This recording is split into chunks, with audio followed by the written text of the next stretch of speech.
connaissons des périodes de remise en question profonde, où d'un coup on se rend compte que les messages qui nous parlaient jusque-là, les explications qu'on avait, d'un coup nous parlent plus.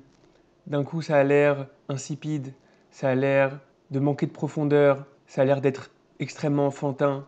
Pour nous ça a l'air d'être des histoires de maternelle. Et donc on va rentrer dans une période qui est une période de remise en question profonde, où on va devoir d'une certaine manière se détacher de tout un monde de conceptions qui jusque-là nous animait, parfois des idéaux.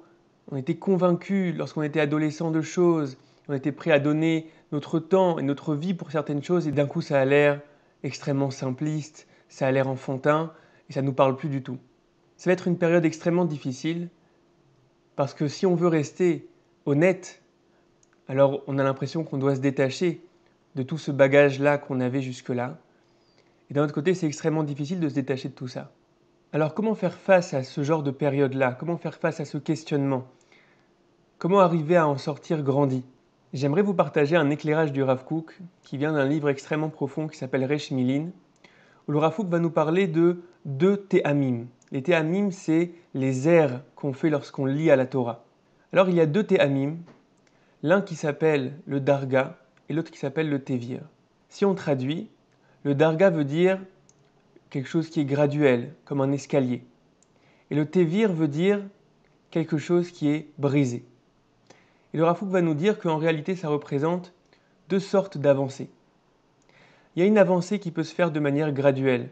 Une avancée qui peut se faire par encore une connaissance, encore une avancée. C'est linéaire et ça avance. Et de l'autre côté, on va avoir le Tevir. Le Tevir, c'est quelque chose qui est brisé. C'est d'une certaine manière, on va avoir besoin de briser ce qui existe pour pouvoir reconstruire quelque chose qui est plus grand. Et l'exemple qu'on peut donner à cette chose-là, c'est comme un enfant qui grandirait. Un enfant qui grandirait mais à qui on ne changerait pas les vêtements. Alors à un moment ou à un autre, les vêtements seraient un petit peu étroits, et à un moment ou à un autre, les vêtements seraient obligés de se déchirer. Donc c'est un petit peu ça. Parfois, notre monde de conception, c'est un peu ces vêtements-là qui sont un petit peu étroits par rapport à une maturité grandissante qu'on est en train de prendre.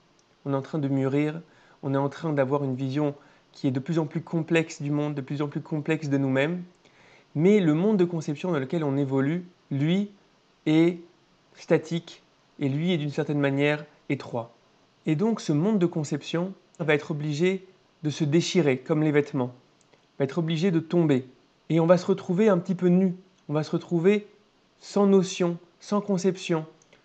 On va se retrouver face à un espèce de vide, mais c'est là que le Rav Kook vient et nous dit, ce vide-là, c'est une partie intégrante de l'avancée. Si on a une vision qui est une vision dynamique des choses, où notre monde de conception, c'est notre manière d'appréhender une vérité qui est une vérité infinie, qui est une vérité qui est bien plus grande que nous, alors plus notre maturité va avancer, plus cet enfant-là va grandir, plus les vêtements vont devoir changer, vont devoir grandir avec lui. On peut prendre une autre image, l'image de ceux qui soufflent le verre. Lorsqu'on souffle le verre, on introduit un souffle à l'intérieur du verre qui est brûlant et ça va obliger les parois du vase ou du verre qu'on est en train de former, ça va les obliger à s'élargir, à grandir. Alors d'une certaine manière, c'est comme ça que se construit un monde spirituel, c'est comme ça que se construit un monde de conception. Il y a une maturité qui grandit en nous et ça oblige notre monde de notions à grandir avec. Mais pour ça, comme lorsqu'on souffle le verre, il faut rester très près de la chaleur. Il faut rester dans un cadre, dans un environnement qui va être un environnement d'apprentissage, qui va être un environnement dynamique, où on ne va pas laisser les questions en plan, on ne va pas laisser tout tomber, mais on va essayer de, au contraire, à partir de ce vide-là, à partir de cette brisure-là, essayer de reconstruire quelque chose qui nous parle maintenant, quelque chose qui a une nouvelle cohérence, quelque chose qui répond à la profondeur nouvelle qu'on cherche. Et donc ça nous demande de voir ces périodes-là si difficiles, de vide, de remise en question, les voir pas juste comme un accident, mais voir ça comme une partie intégrante de l'avancée. Alors oui, il y a des avancées qui peuvent se faire sous forme de darga, qui peuvent se faire sous forme d'avancées linéaires, petit à petit. Mais Mais il y a des avancées qui demandent à ce que quelque chose se brise, à ce qu'il y ait un néant, à ce qu'il y ait une nouvelle soif qui arrive. Et c'est de là-bas qu'il y a des nouvelles réponses qui peuvent germer.